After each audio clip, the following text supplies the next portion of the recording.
Hey guys, Sean here. Welcome to the F1 Word and to the third of my end of season roundup waffles, which are just short videos where I give a few of my thoughts on how I think all the teams and drivers did in 2022. And today it is all about Haas. And you know, I don't think it's unfair to say that they have made some pretty hefty steps forward this year. I mean, in 2021, they were cut well adrift at the back of the pack, didn't score a single point, and at times it felt like they were in a totally different series to everyone else. Yet at the start of this season, they came out flying, picking up solid points early on, which really did set them up very nicely. There's no doubt the pace did drop off as the season went on, not helped by the lack of upgrades, with one major package not arriving until the summer, or while their rivals are bringing things much more frequently. It really did hurt them, but the fact they banked those points early on and took advantage of their faster car at the start of the year really did make their season. To kind of highlight my point there, 34 of the team's 37 points were scored in the races up to and including Austria, and the other 2 points came across the remaining 11 races. But also, and it's worth mentioning this, 5 of their DNFs came before the summer break and only 2 came after that. So that points tally could have been even better early on without things like crashes and mechanical failures.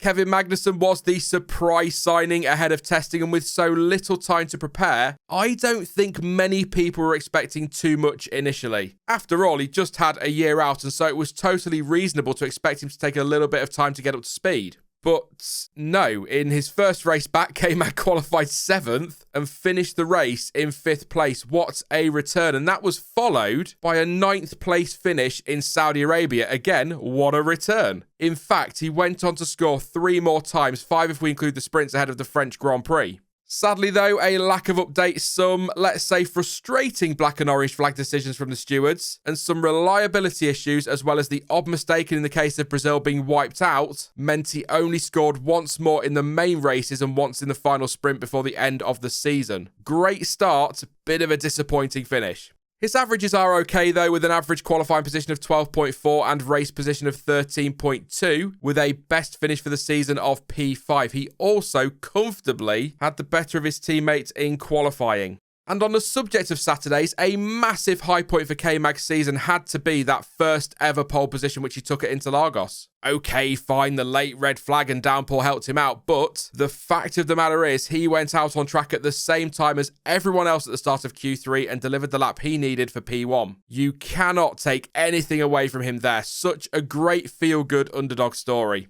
As for his teammate, it's been a difficult season for Mick Schumacher, especially the start. He suffered some pretty hefty and expensive crashes early on, including during qualifying in Jeddah and the race in Monaco. And you know, given the advantage that car had over its rivals early on, they could have been very costly in terms of the championship too. Of course, we don't know if he would have gone on to pick up points in, for example, Saudi Arabia, but you've got to be in it to win it. I have to say, though, whilst I totally get the frustration from the team and I understand why people may fixate on the crashes, he did actually improve and in the second half of the year was arguably the better of the 2 drivers. Sure, K-Mag had his issues with black and orange flags and all of that, but from Schumacher's last DNF, which was an engine issue at the Canadian Grand Prix, by the way, he outraced and outscored Magnussen. And okay, he was well beaten in the qualifying battle, but he came out on top in the race finish battle with his teammate. So the point I'm making is absolutely criticise him for what he did at the start of the season, but you've got to give him the credit where the credit is due. The trouble is, as I've already said, the damage was quite literally done at the start of the year when the car was at its best versus its rivals. We can't know for sure, but my point is, away from the financial side, what else did that cost the team? His averages for 2022, though, are, I'd say, mixed. His qualifying average is worse than his teammates at 14.5, but his race finish average is almost equal to Magnussen's at 13.6, with a best position on a Sunday of 6th place, and that was at Austria. So, mixed for Schumacher, and I'd also add to that a mixed season for Haas, but overall, I'd say a pretty good one. As I said at the start of the video, they've made a huge step forward versus last year, and so there are lots of positives to take from that. What they need going forward, though, is, I mean, obviously, to be picking up those top 10 finishes consistently throughout the year, which means they will have to develop consistently as well, not something they did in 2022, switching focus to next year's car in the summer. Maybe that will give them another boost in performance next year, time will tell. As for the drivers, Magnussen was the shining light for the first stage of the season, but again, I'd argue, and the Sunday stats at the very least back that up, that Schumacher had the edge in the second half of the year for one reason or another. And that's not me saying K-Mag was bad, by the way, because he absolutely wasn't, and he did have some rough luck at times, which possibly makes that gap in the second half of the year look a little bit bigger than perhaps it actually is. For the record as well, I'm not totally surprised the team chose to drop Schumacher either, because despite what appeared to be an improvement, he did cost them a lot at the start of the year. Then again, kind of a little bit in Schumacher's defense, and I suppose you could use it for Magnussen a bit as well. Some of the strategy calls this year from Haas were, let's say, a little bit odd.